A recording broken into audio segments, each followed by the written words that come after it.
warahmatullahi wabarakatuh. Waalaikumsalam warahmatullahi wabarakatuh. Untuk memulai pembelajaran pada pagi hari ini, silakan Aprilio pimpin berdoa. Berdiri, siap gerak, hormat gerak, tegak gerak, selamat pagi, duduk. Bismillahirrahmanirrahim. Alhamdulillahirabbil alamin. Ar-Rahmanirrahim. Maliki yaumiddin. Iyyaka na'budu wa iyyaka nasta'in. Ihdinas siratal mustaqim. Siratal ladzina an'amta 'alaihim ghairil maghdubi 'alaihim waladdallin. Amin ya rabbal alamin. Nah, hari ini temannya yang tidak masuk siapa? Masuk semua? Siapa saja?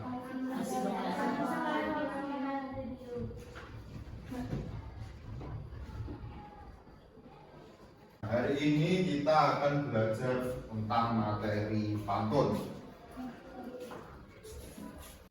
Ada pertanyaan romantiknya terlebih dahulu.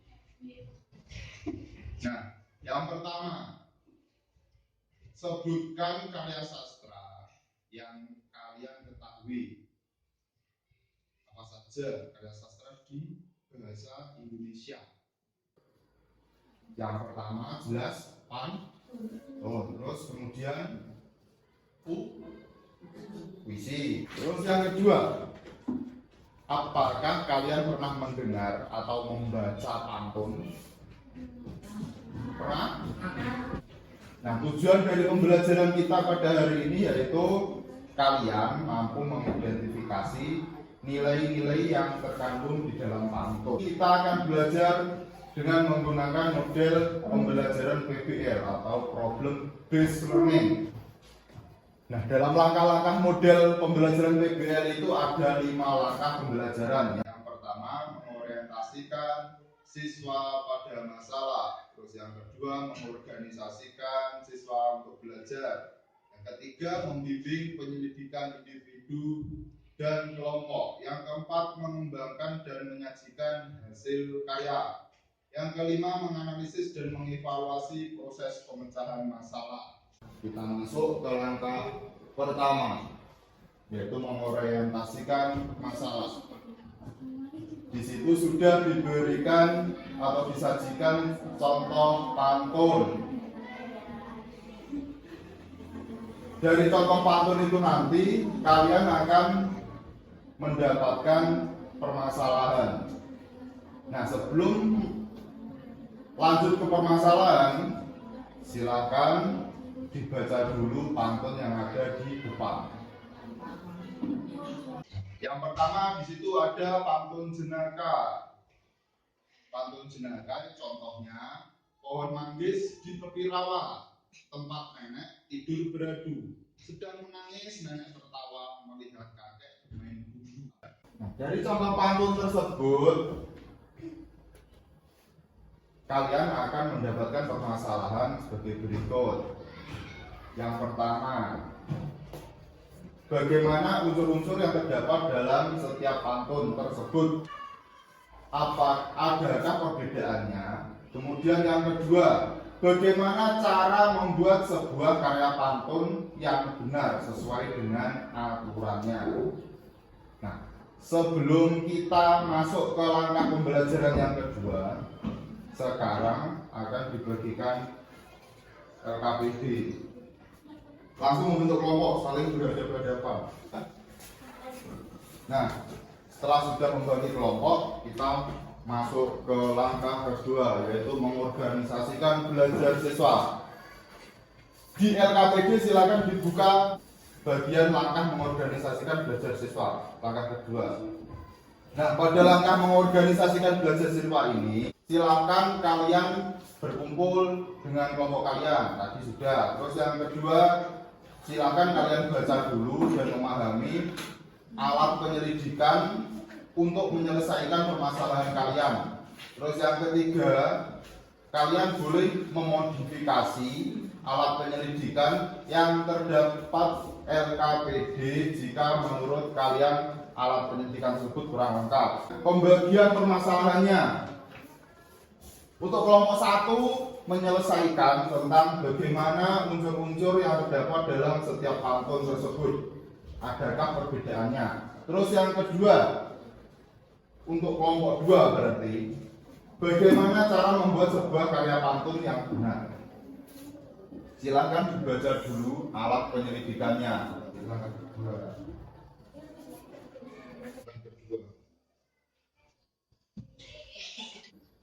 Sudah? Nah, pertanyaan-pertanyaan tersebut itu gunanya sebagai alat untuk menyelesaikan permasalahan kalian. Adakah pertanyaan yang masih kurang atau sudah cukup? Kalau kurang silakan ditambah. Kita masuk langkah ketiga, yaitu membimbing penyelidikan. Dalam langkah ketiga pembelajaran, hal yang harus kalian lakukan yaitu yang pertama, silakan kalian berdiskusi dengan kelompok kalian untuk melakukan penyelidikan dengan memanfaatkan alat penyelidikan yang ada pada LKPD. Terus kemudian yang kedua, carilah dari berbagai sumber untuk penyelidikan kalian, termasuk menggunakan bahan ajar. Jika kalian masih ragu, boleh mencari dari buku di perpustakaan atau bertanya ke guru kelas yang lain.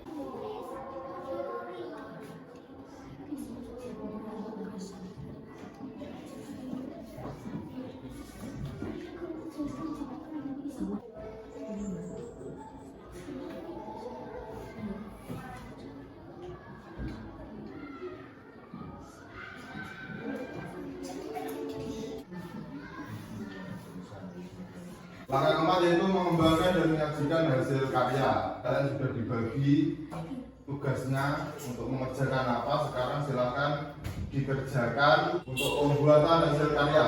Silakan dikerjakan.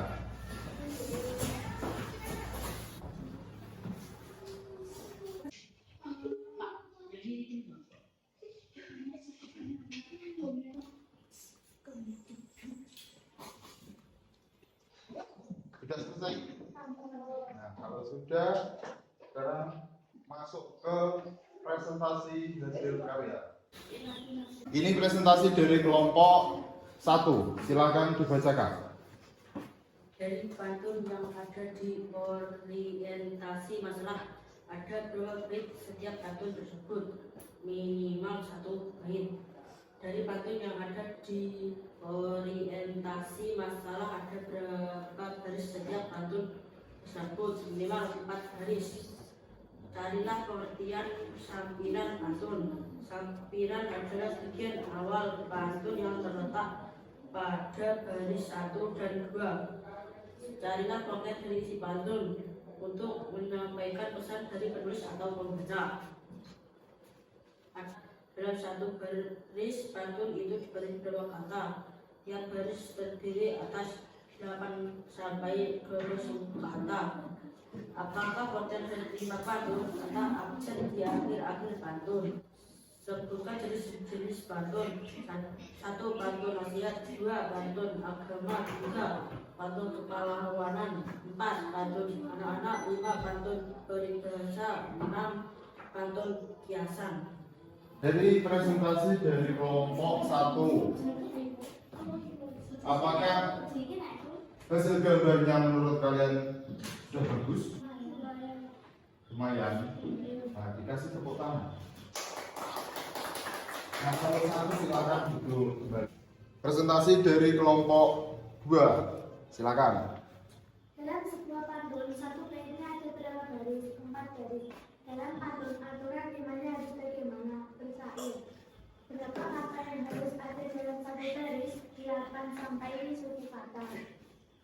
Jelaskan pengertian dari sampiran pantun. Sampiran adalah bagian awal pantun yang terletak pada baris 1 dan 2. Jelaskan pengertian dari isi pantun. Memiliki pantun bersaja A, B, memiliki satu baris berdiri atas 4 baris, memiliki tiap baris terdiri atas 8 sampai 12 kata. Ada di berapakah sampiran pantun dari 1 dan 2? Ada di berapakah isi pantun 1 bait? Jelaskan jenis-jenis pantun. Pantun jenaka, pantun teka-teki, pantun persahabatan. Buatlah isi pantun dengan jenis pantun jenaka. Maksudnya kebanyakan santai, sudah lengkap, sudah buatlah tampilan pantun tentang jenis pantun jenaka. Duduk manis di pinggir pantai. Berkeji satu dari kedua. Nah, presentasi dari kelompok 2. Lumayan Pak. Menurut dari kelompok 1. Lumayan. Lumayan, ini tepuk tangan. Silakan duduk. Selanjutnya kita masuk ke langkah terakhir, yaitu melakukan evaluasi, refleksi proses, dan hasil penyelesaian masalah. Dari evaluasi pembelajaran, yang pertama, dari pembelajaran yang telah kita lakukan, adakah kesulitan yang kalian rasakan? Prosesnya tadi yang menurut kalian sulit di bagian apa? Dari kemarin, bagian menggambar, bagian menjawab alat pendidikan, atau malah semuanya mudah? Semuanya mudah? Terus yang kedua, di kegiatan pembelajaran yang mana yang menurut kalian masih harus ditingkatkan? Pembuatan poster atau jawabannya kurang lengkap? Kemudian yang ketiga, apakah kalian masih merasa kebingungan dalam mengikuti cara pembelajaran dengan model PBL? Tidak. Selanjutnya, dari hasil penyelesaian masalah dengan penyelidikan, mencoba kalian selesaikan permasalahan yang kalian dapat di LKPD, kemudian bacakan di tempat duduk kalian. Jadi nanti LKPD-nya kalian buka dulu. Untuk kelompok 2 permasalahannya membuat pantun. Kelompok 1, dari hasil penyelesaian masalah yang telah kalian selidiki dengan menggunakan alat-alat penyelidikan, sekarang saatnya kalian membacakan hasilnya. Pertanyaannya, bagaimana unsur-unsur yang terdapat dalam setiap pantun tersebut? Coba dibacakan. Pantun bersaja A, B, 2, 1 bait terdiri atas 4 baris, 3 tiap baris terdiri atas 8 sampai 12 kata. 4, 2 baris pertama merupakan sampiran, sedangkan 2 baris berikutnya merupakan isi sampiran. Adalah bagian awal pantun yang terletak pada baris 1, 2. Sampiran berfungsi untuk membentuk rima. Umumnya sampiran tidak memiliki hubungan dengan isi pantun. Namun demikian ada beberapa pantun yang bagian sampirannya berhubungan dengan bagian isi. Isi adalah bagian yang menjadi maksud atau tujuan pantun tersebut. Isi terletak pada baris 3 dan 4. Oke, kita ulang lagi. Bagaimana unsur-unsur yang terdapat dalam setiap pantun tersebut? Yang pertama, pantun itu rimanya ada bagaimana? Saja A, B. Ya, bersaja atau berakhiran AB. Kemudian, bait dalam pantun itu ada berapa baris? 4 baris. Kelompok 2 kan bagian bagaimana cara membuat sebuah karya pantun yang benar. Pantun jenaka. Hari lebaran makan roti, hari kedua makan ketupat.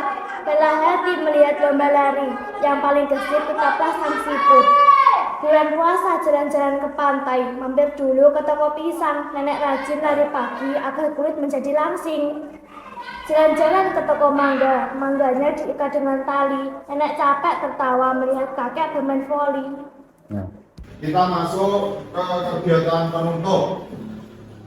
Dari pembelajaran hari ini, apakah ada yang kesulitan untuk memahami materi pantun? Silakan ketua kelas memimpin berdoa. Bismillahirrahmanirrahim.